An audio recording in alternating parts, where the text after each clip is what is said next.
नमस्कार, आदाब, सत श्री अकाल। द क्लासरूम में आप सभी का स्वागत है। मैं हूं रविशंकर कुमार और आप देख रहे हैं पीवाईक्यू सीरीज। तो पीवाईक्यू सीरीज में आगे बात होगी। तो मैं जो पीवाईक्यू का एनालिसिस करवा रहा हूं 2011 का, जो यूपीएससी में पूछा गया क्वेश्चन था, तो 2011 का जो पीवाईक्यू करवा रहा हूं और सारे जो पब्लिकेशन है जैसे दृष्टि हो गए, आप इनका देखिए। ठीक है, ये दृष्टि का पब्लिकेशन का बुक है और एक है दिशा पब्लिकेशन जो मुनाल सर निकालते हैं। ठीक है, इकोनॉमिक्स पढ़ाते हैं, बहुत अच्छे टीचर इकोनॉमिक्स से। लेकिन मैं मुनाल सर की बात नहीं कर रहा हूँ और ना ही मैं विकास दिवकर्ती सर की बात कर रहा हूँ। मैं बात कर रहा हूँ उनके निकाले गए पीवाईक्यू बुक का। ठीक है, तो इस बुक में और जो मैं एनालिसिस कर रहा हूँ उसमें क्या अंतर है, उस पर आज हम लोग बात करेंगे। तो मैंने इनकी पीवाईक्यू की बुक पढ़ी है, कुछ खास है नहीं। समझ लीजिए कि केवल पन्ना भरने का काम किया गया है। ठीक है, केवल पन्ना भरने का काम किया गया है और कुछ नहीं है। और आप खुद निर्णय लीजिएगा। ठीक है, और मेरे बातों पर विश्वास करने अच्छा है कि आप खुद देख लीजिए। मैंने जितने भी पीवाईक्यू एनालिसिस करवाए हुए हैं और तो उन सब का और इसमें जो मैंने करवाया है और उसी का सेम क्वेश्चन का इसमें क्या दिया गया है, उसी के अंतर के बारे में हम लोग देखेंगे। आप खुद निर्णय लीजिएगा। ठीक है, तो आइए शुरू करते हैं। तो ठीक है, हम लोग शुरू करते हैं और सबसे पहले मैं पेज को मोड़ दिया हूँ। ठीक है, देखिए यहाँ पे 2011 का मैं पीवाईक्यू एनालिसिस करवा रहा था, उसी के देखते हैं। तो आप यहाँ पे देखिएगा, यहाँ पे बात हो रही है किसका? सिंधु घाटी सभ्यता के बारे में बात हो रही है। किसका? सिंधु घाटी सभ्यता की बात हो रही है। ठीक है, तो वही पहले प्रश्न पढ़ लेते हैं कि कथन एक देखते हैं कि यह प्रमुखतः लौकिक सभ्यता थी। कौन सभ्यता थी? लौकिक सभ्यता थी तथा उसमें धार्मिक तत्व यद्यपि उपस्थित था, वर्चस्वशाली नहीं था। कथन एक पढ़ लिया आप। कथन दूसरा पढ़िएगा आप कि उस काल में भारत में कपास से वस्त्र बनाए जाते थे। ठीक है, अब इसका एक्सप्लेनेशन क्या दिया है देखते हैं। व्याख्या देखिए आप क्या दिया हुआ है व्याख्या में कि सिंधु घाटी सभ्यता में धर्म इहलौकिक था तथा उस समय लोग कपास से भी परिचित थे, अतः दोनों कथन साथ हो गया व्याख्या। बस यही दिया गया है। इसीलिए बोल रहे हैं कि इसमें खाली पेज भरने का काम किया गया है। इस बुक का कम से कम 300-400 रुपए दाम जरूर होगा, लेकिन व्याख्या एकदम ढंग का नहीं दिया गया। अब आगे देखते हैं क्या कह रहा है कि सिंधु सभ्यता में धार्मिक तत्व की उपस्थिति थी, परंतु धर्म का स्वरूप यह लौकिक तथा व्यवहारिक था। पूरा स्थलों से प्राप्त मिट्टी के मूर्तियों, पत्थर की छोटी मूर्तियों, मुहरों, पत्थर निर्मित लिंग एवं योनियों, मृदभांडों पर चित्रित चिन्हों से यह परिलक्षित होता है कि मातृदेवी पुरुष देवता पशुपतिनाथ, लिंग, योनि, वृक्ष, प्रतीक, पशु, जल आदि की पूजा की जाती थी। मोहनजोदड़ो से प्राप्त एक सील पर 3 मुख वाला एक पुरुष देवता का मुद्रा में बैठा हुआ है। हड़प्पा से प्राप्त एक मूर्ति से स्त्री के गर्भ से निकलता एक पौधा दिखाया गया है। लोग संभवतः इसे उर्वरता की देवी मानकर पूजते थे। हड़प्पा सभ्यता के एक महत्वपूर्ण स्थल घर मेहरगढ़ से कपास के साक्ष्य मिले हैं। तो देखिए, ये जो चीजें है ना कि अब लौकिक सभ्यता होती क्या है, इस कथन गलत है या सही है तो इसके व्याख्या करना चाहिए था। दूसरा कथन सही है तो उसका व्याख्या करना चाहिए था। तो तब तो मालूम चलेगा ना कि अगर ये गलत है तो क्यों गलत है, सही है तो क्यों गलत सही है। तो जब तक इसका पूरा व्याख्या नहीं होगा लौकिक सभ्यता होता क्या है, जब तक आपके सामने बताया नहीं जाएगा, तो फिर मतलब क्या ही है एनालिसिस करने का। तो बस क्या है कि सिंधु घाटी सभ्यता के बारे में जो कंटेंट है वही डाल दिया गया है। व्याख्या में क्या लिख दिया गया है कि सिंधु घाटी सभ्यता से धर्म में अलौकिक था तथा उस समय लोग कपास से ही परिचित थे, और तो दोनों कथन सत्य हो गया व्याख्या। सिंधु घाटी सभ्यता के बारे में जो आपका कंटेंट है लाकर डाल दिया गया, पढ़ते रहिए आप, हो गया है। तो इस तरह से चीजें है, बताइए। तो इसीलिए हम बोल रहे हैं कि आप खुद से देखिए। इसी क्वेश्चन का मैंने एनालिसिस किया हुआ है, वहां जाकर देखिए, तब जाके आपको अंतर समझ में आ जाएगा। ठीक है, तब आपको समझ में आएगा कि मेरा वाला आप क्यों देखना चाहिए आप। ठीक है, अब आगे देखते हैं 2011 कहाँ गया। हाँ, यहाँ पे देखिए, यहाँ पे एक प्रश्न है कि भारतीय स्वतंत्रता आंदोलन के संदर्भ में उषा मेहता की ख्याति की बात हो रही है। ठीक है, तो भारत छोड़ो आंदोलन के समय में गुप्त कांग्रेस रेडियो चलाने हेतु, ठीक है, और द्वितीय गोलमेज सम्मेलन बात हो रही है। द्वितीय गोलमेज सम्मेलन में सहभागिता हेतु तीसरी नंबर देखिए, आजाद हिंद फौज की एक टुकड़ी का नेतृत्व करने हेतु। डी देखिए, पंडित जवाहरलाल नेहरू की अंतरिम सरकार के गठन में सहायक भूमिका निभाने हेतु। अच्छा, व्याख्या देखिए इसका। उषा मेहता ने भारत के स्वतंत्रता आंदोलन में सक्रिय भूमिका निभाई और स्वतंत्रता के बाद वह गांधीवादी दर्शन के अनुरूप महिलाओं के उत्थान के लिए प्रयासरत रही।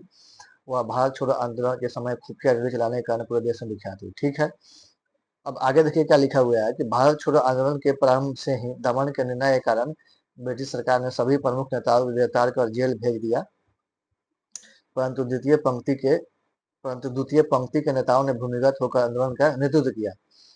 जयप्रकाश नारायण हजारीबाग जेल से फरार हो गए। क्या मतलब है जयप्रकाश नारायण का? इसमें पूछे नहीं रहा है कि जयप्रकाश नारायण के बारे में, तो क्यों इनका जिक्र किया गया है? उसके बाद रेडियो स्टेशन का मुख्य कार्य कांग्रेस सूचना को प्रसारण करना होता है। तो आप जब बताइएगा ना कि भाई की जो कथन जो एक है भारत छोड़ो आंदोलन के समय में गुप्त कांग्रेस रेडियो चलाने हेतु, यह सही है तो सही क्यों है? द्वितीय गोलमेज सम्मेलन में कहाँ दिया हुआ है द्वितीय गोलमेज सम्मेलन के बारे में कि हाँ इसमें भाग लिए थे कि नहीं उस समय था? तो कम से कम इस पर भी थोड़ा प्रकाश डालना चाहिए ना। जो आजाद हिंद फौज का है तो लक्ष्मी कैप्टन सहगल थी और वह एक टुकड़ी का नेतृत्व कर रही थी, तो उनका जिक्र करना चाहिए था, इसमें है ही नहीं। बस सीधे कंटेंट लाकर डाल दिया गया है जो उनके पास है, बस हो गया, थोड़ा भी मेहनत नहीं कर रहा है लोग। ठीक है, अब यहाँ देखिए इस क्वेश्चन को भी मैंने पढ़ाया है। क्वेश्चन नंबर 1 देखिएगा ये, ठीक है, कर रहा है धर्म और रीत की बात हो रही है। तो धर्म और रीत भारत की प्राचीन वैदिक सभ्यता के एक केंद्रीय विचार को चित्रित करते हैं। इस संदर्भ में निम्नलिखित कथन पर विचार कीजिए। अब पहला कथन देखिए, धर्म व्यक्ति के दायित्वों एवं स्वयं तथा दूसरों के प्रति व्यक्तिगत कर्तव्यों की संकल्पना था। कथन नंबर 2 देखिएगा, रीत मूलभूत नैतिक विधान था जो सृष्टि और उसमें अंतर्निहित सारे तत्वों के क्रियाकलापों को संचालित करता था। कथन पढ़ लिया आप। अब इसका एक्सप्लेनेशन देखिए, व्याख्या देखिए से क्या लिखा हुआ व्याख्या में, दिए गए उपरोक्त कथनों में दोनों कथन सही है, इनकी विस्तृत व्याख्या निम्न है। देखिए, वैदिककालीन लोग आस्तिक थे, अच्छा ठीक है, तो धर्म को व्यक्तियों के दायित्व और कर्तव्य के रूप में लिखते थे, हो गया व्याख्या कि वैदिककालीन लोग आस्तिक थे तो धर्म को व्यक्तियों के दायित्व और कर्तव्य के रूप में देखते थे। रीत की व्याख्या सृष्टि की नियमितता, भौतिक और नैतिक व्यवस्था आदि के रूप में की गई है। वरुण रीत के देवता थे। ऋग्वेद के श्लोकों में रीत के ह्रास पर दुख व्यक्त किया गया है। क्या जरूरत है वरुण के देवता का जिक्र करने का? भाई धर्म क्या होता है, रीत क्या होता है, इस पर आप चर्चा कीजिए ना, दोनों में अंतर बताइए ना, तब तो उससे समझ में आएगा कि कथन सही है कि गलत है कि क्या है। तो वरुण रीत के देवता थे, ऋग्वेद के श्लोकों में रीत के ह्रास पर दुख व्यक्त किया गया है। इससे यह निष्कर्ष निकलता है कि रीत की अवधारणा तत्कालीन प्राक वर्गीय कबायली जीवन के अनुरूप थी, जिसका कालांतर में ह्रास हो गया। इस कारण से धीरे धीरे वरुण की महत्ता कम हुई। भाई इसमें वरुण की महत्ता थोड़े पूछे जा रही है, इसमें तो पूछा जा रहा है कि धर्म और रीत के बारे में बताने के लिए। धर्म और रीत क्या है तो देख लीजिए यही चीजें। अच्छा, कथन नंबर है देखिए, ये क्वेश्चन देखिए, क्वेश्चन नंबर 2 कि जैन दर्शन के अनुसार सृष्टि की रचना एवं पालन पोषण सार्वभौमिक विधान से हुआ है कि सत्य से हुआ है कि आस्था से हुआ है कि आत्मा से हुआ है? व्याख्या दीजिए। जैन धर्म अनिश्वरवादी है, ठीक है, जैन दर्शन के अनुसार सृष्टि की रचना एवं पालन पोषण सार्वभौमिक विधान से हुआ है, हो गया बस, पालन पोषण सार्वभौमिक विधान से हुआ है, बस वही लाकर यहाँ पे कॉपी पेस्ट मार दिए, बस इसका आंसर हो गया। ईश्वर इस सृष्टि के संचालक अथवा नियंत्रक नहीं है। जैन धर्म संसार को शाश्वत, नित्य, अनश्वर, वास्तविक अस्तित्व वाला मानता है। इसके अनुसार पदार्थ का मूल विनाश नहीं हो, केवल रूप परिवर्तित होता है। जैन धर्म के अनुसार मनुष्य अपना स्वयं भाग विधाता है संसार में। देख लीजिए, पढ़िए आपका इसका व्याख्या, कुछ भी नहीं है, बहुत बेकार की तरह की व्याख्या दी गई है। तो इसीलिए मैं, और इसी का व्याख्या मैं मेरे लेक्चर में जाकर देखिए, तब आपको समझ में आएगा कि चीजें। एक दो क्वेश्चन और देखते हैं, ठीक है। हाँ, अब एक और देखिएगा यहाँ पे,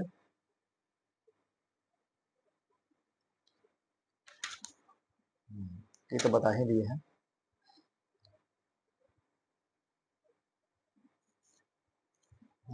क्वेश्चन नंबर देखिए तो 4 देखिए था कि खेरा के किसानों के पक्ष में महात्मा गांधी के सत्याग्रह संगठित करने का क्या कारण था? ठीक है, तो कथन देखिए, अकाल पड़ने के बावजूद प्रशासन ने भू राजस्व की उगाही स्थगित नहीं की थी। ठीक है, प्रशासन का यह प्रस्ताव था कि गुजरात में अस्थायी बंदोबस्त लागू किया जाए। ठीक है, अब हम लोग देखते हैं कि इसका जो व्याख्या है, व्याख्या में क्या दिया गया है।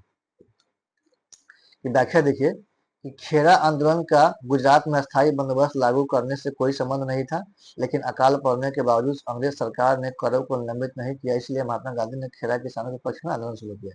ठीक है, थोड़ा गांधी जी के प्रारंभिक आंदोलन में खेरा सत्याग्रह 1918 में एक महत्वपूर्ण स्तंभ है। वर्ष 1918 में गुजरात के खेरा जिले में किसानों की फसल अकाल के कारण बर्बाद हो गई, जिसके कारण वहां के किसान मालगुजारी देने में असमर्थ हो गए थे। किसान मालगुजारी को माफ करने की मांग कर रहे थे, फिर भी सरकार ने उन्हें मालगुजारी असलना साबित नहीं किया। गांधी जी ने शोषणकारी व्यवस्था में सरकार के विरुद्ध किसानों का साथ दिया। इस आंदोलन में गुजरात सभा ने महत्वपूर्ण भूमिका निभाई। वर्ष 1918 में गांधी जी गुजरात सभा के अध्यक्ष थे। गांधी जी ने किसानों की राय दी कि जब तक लगान छूट नहीं मिलती वो लगान देना बंद करे। ठीक है, अब देखिए क्वेश्चन नंबर 5 देखिए। ठीक है, कि महात्मा गांधी ने कहा था कि उनकी कुछ सबसे गहन धारणाएं अनटू दिस लास्ट नामक पुस्तक में प्रतिबिंबित होती है। इस पुस्तक ने उनके जीवन को बदल डाला। इस पुस्तक का संदेश क्या था जिसने महात्मा गांधी को बदल डाला? तो अब देखते हैं कि कथन क्या है कि सुशिक्षित व्यक्ति का यह नैतिक दायित्व है कि वह शोषित तथा निर्धनों का उत्थान करे। कथन बी देखिए, व्यक्ति का कल्याण सबके कल्याण में निहित है। सी देखिए, उच्च जीवन के लिए ब्रह्मचर्य तथा आध्यात्मिक चिंतन अनिवार्य है। डी, इस संदर्भ में सभी उपयुक्त ए बी सी कथन सही है। अब देखिए क्या कह रहा है कि unto this last John Ruskin द्वारा अर्थव्यवस्था पर लिखा गया एक लेख है। इसमें उसने बताया है कि वास्तविक संपत्ति मुद्रा या सोना नहीं है, बल्कि वास्तविक संपत्ति जीवन है। इस तरह इस लेख का एक अंश व्यक्ति का कल्याण सबके कल्याण में निहित है ने महात्मा गांधी को प्रभावित किया। इसी से प्रभावित होकर गांधी जी ने सर्वोदय और अंत्योदय जैसी अवधारणा का विकास किया। लेकिन उनको यह व्याख्या करना चाहिए था कि जो कथन एक जो है, अगर गलत है, ऑप्शन क्या है, बी दिया कि बी सही है, तो एक गलत है तो गलत क्यों है बताना पड़ेगा ना। ठीक है, अगर बी सही है तो क्यों सही है बताइए। अगर सी गलत है तो क्यों गलत है। तो जब तक आप व्याख्या नहीं करेगा तो कैसे मालूम चलेगा। ठीक है ना, आप कोई टीचर आया सीधे बता दे कि नहीं कथन इसका, हाँ क्वेश्चन पढ़े और बता दे कथन बी सही है, हो गया, चलिए एनालिसिस हो गया। तो भाई इसको एनालिसिस थोड़े बोलते हैं कि हाँ कथन ए गलत है तो क्यों गलत है। जब एग्जाम में आप क्वेश्चन बैठिएगा तो सारे सवालों का जवाब तो आपको आएगा नहीं। तब वहां पे आपको जब तक उसका एनालिसिस करने नहीं आएगा, इलिमिनेट करने नहीं आएगा, व्याख्या करने नहीं आएगा, तब तक आप तो प्रश्न सॉल्व नहीं कर पाइएगा। तो इसीलिए व्याख्या बहुत जरूरी है चीजों को लेकर के, नहीं तो फिर आपसे प्रश्न यूपीएससी में मेन जो एग्जाम है वो इसमें संभल नहीं पाएगा, नहीं बना पाइएगा। तो अब देखिए क्वेश्चन नंबर ई देखते हैं, इसको लास्ट ही है। तो भारत में 19वीं शताब्दी के जनजातीय विद्रोह के लिए निम्नलिखित में से कौन से तत्वों ने साझा कारण मुहैया किया है? पढ़िए, भू राजस्व की नई प्रणाली का लागू होना और जनजातीय उत्पादों पर कर का लगाया जाना। कथन बी देखिए, जनजातीय क्षेत्रों में विदेशी धन प्रचारकों का प्रभाव। सी देखिए, जनजातीय क्षेत्रों में बिचौलियों के रूप में बड़ी संख्या में महाजनों, व्यापारियों, लगान के ठेकेदारों का बढ़ना। सी देखिए, जनजातीय समुदायों की प्राचीन भूमि संबंधी व्यवस्था का संपूर्ण विधान। ऑप्शन डी दिया हुआ है। ठीक है, अब व्याख्या देखिए क्या है। जनजातीय भूमि व्यवस्था के प्राचीन संबंधों का संपूर्ण विदारण ही वह साझा कारण था जिसने 19वीं शताब्दी में जनजातीय विद्रोह को मुखर किया। बस हो गया व्याख्या। और कुछ कुछ विद्रोह है, खासी विद्रोह कब हुआ था, कोल विद्रोह कब हुआ था, उनका दे दिया गया है। आदि जनजातीय विद्रोह के कुछ प्रमुख उदाहरण है। इन विद्रोह के निम्न कारण माने जाते हैं। आदिवासियों का वन परंपरागत अधिकार था, परंतु सरकार ने उन्हें वन नीति के तहत उसे सरकारी संपत्ति घोषित किया और आदिवासियों को वन सामग्री के रूप को वन सामग्री के उपयोग की आजादी नहीं चाहिए। देखिए भाई, देखिए 1793 के अस्थायी बंदोबस्त से संथालों को अपनी परंपरागत जमीन से हाथ धोना पड़ा। ठीक है, आबकारी कर, नमक कर, इस कर की वसूली विद्रोह का कारण मानी जाएगी। भाई ये सब नहीं पूछ रहा है, आप बताइए अगर कथन डी सही है तो क्यों सही है, यह गलत है तो क्यों गलत है। कि बिचौलिए के रूप में बड़ी संख्या में जब महाजनों, व्यापारियों, लगान के ठेकेदारों, तो जो कथन सी है क्यों गलत है, बी क्यों गलत है, ए क्यों गलत है, इसका व्याख्या करना है ना, तब तो आपको एग्जाम में लाभ होगा ना। लेक्चर में हम बात करेंगे। आप तो इस बुक के एनालिसिस देख ही लिए कि और आप जब आप खुद से जो मेरा लेक्चर अपलोड हुआ है जो मैंने एनालिसिस किया है, और इसमें जो दिया गया है एनालिसिस, आपके पास बुक जरूर होगा, दिशा का होगा या दृष्टि का होगा, या ना किसी न किसी पब्लिकेशन का बुक जरूर होगा। तो आप उससे देखिएगा, अंतर कीजिएगा, तब आपको समझ में आएगा कि मेरा आपको लेक्चर क्यों देखना चाहिए, मेरा एनालिसिस आपको क्यों देखना चाहिए। ठीक है, तो इस लेक्चर में दृष्टि का मैंने आपको दिखा दिया, और अगले लेक्चर में मैं आपको जो दिशा पब्लिकेशन की बुक है उसके पीवाईक्यू का एनालिसिस आपको दिखाऊंगा कि उसमें किस तरह किया गया है। ठीक है, तो देखते रहिए, हंसते रहिए, मुस्कुराते रहिए और देखते रहिए द क्लासरूम। Thank you.